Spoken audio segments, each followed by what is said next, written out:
Hamza Nasir official Islamic channel को like subscribe करें। हजरत उमर रदी अल्लाह ताला अन्हो का जमाना है जब यरूशलेम फतह हुआ। हजरत अबू उबैदा बिन जराह रदी अल्लाह ताला अन्हो हजरत उमर को दावत देते हैं कि आप मदीने से चलें और यरूशलेम में पहुंचे।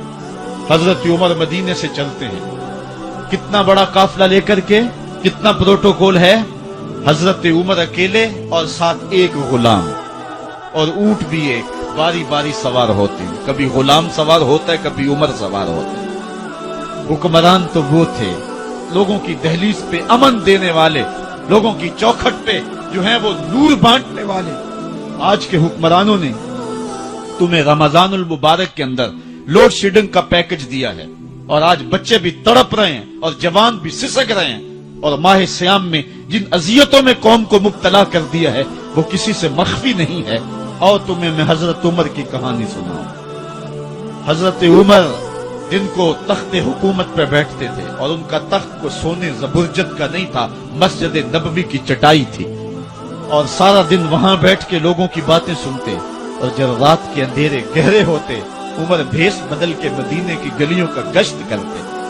कहा तुम्हारे घर से धुआं निकल रहा है और बच्चे रो रहे हैं, उनको खाना क्यों नहीं देते? कहने लगी उमर की जान को रो रही। उमर के पांव तले से जमीन निकल गई। कहा क्या हुआ? कहा 3 दिन से हमारे यहां खाने के लिए कुछ नहीं है। रोजाना बच्चे रोते हैं और मैं हंडिया के अंदर पत्थर डाल करके नीचे से आग डालती रहती हूं कि बच्चे इंतजार कर करके सो जाएंगे। कम वक्त सो भी नहीं रहे और वो पत्थर पकेंगे भी क्या, और मैं उमर की जान को रो रही हूं। हजरत उमर का कलेजा दहलने लगा।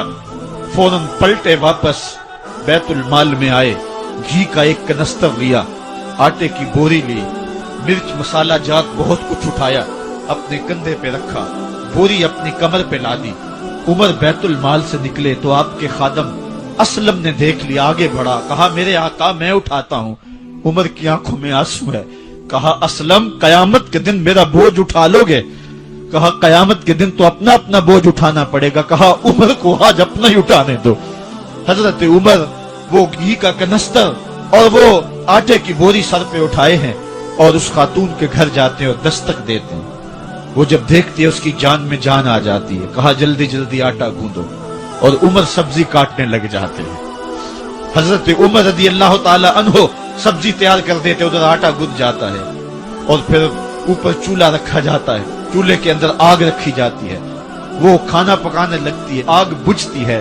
तारीख ने लिखा है आग बुझने लगती है, उमर झुक करके फूंके मारता है। उमर झुक झुक के फूंके मारता है। खाना पक गया और बच्चों के सामने खाना रख दिया, बच्चे खा रहे हैं। अब बच्चे रो रो के निढाल हो चुके थे।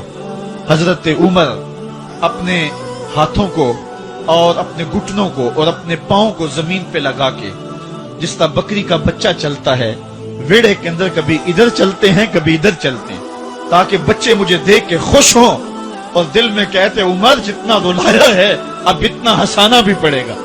तो कभी उमर अमीरुल मोमिनीन, ये मैं किसी आज के जो है वो लोगों के वोटों पे मुंतखब होने वाले हुक्मरान की कहानी नहीं सुना रहा, मैं उस उमर की कहानी सुना रहा हूं जो 23 लाख मुरब्बा मील का हुक्मरान है, आधी दुनिया का बादशाह है।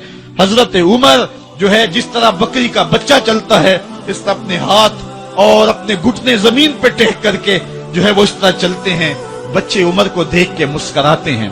जब बच्चे मुस्कुराने लगे तो हजरत उमर ने उस खातून से कहा बुढ़िया उमर को माफ कर दे।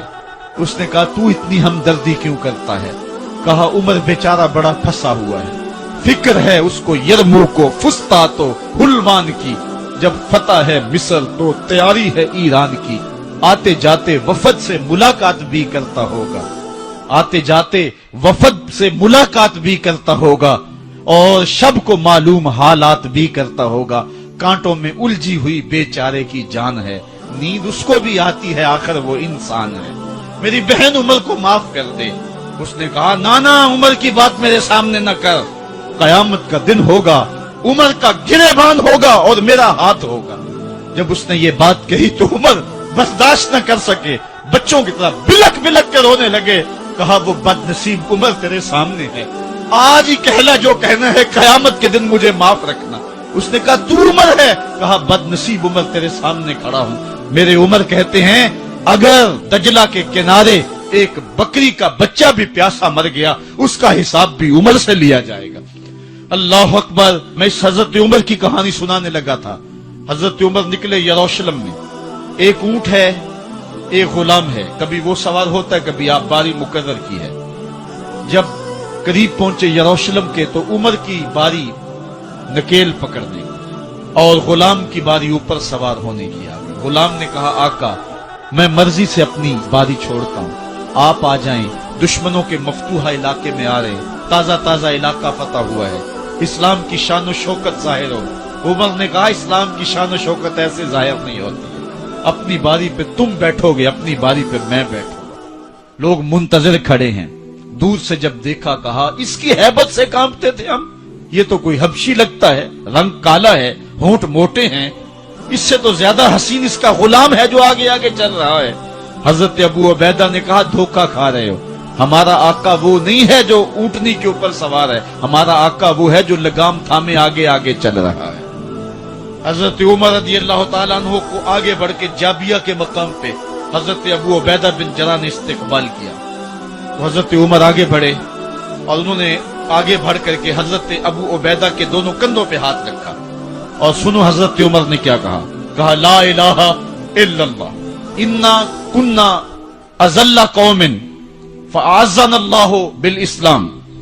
کہا کہ لا الہ الا اللہ، اے ابو عبیدہ بن جراح، ہم ایک ذلیل قوم تھے اور اللہ نے ہمیں اسلام کی وجہ سے عزت عطا کی ہے۔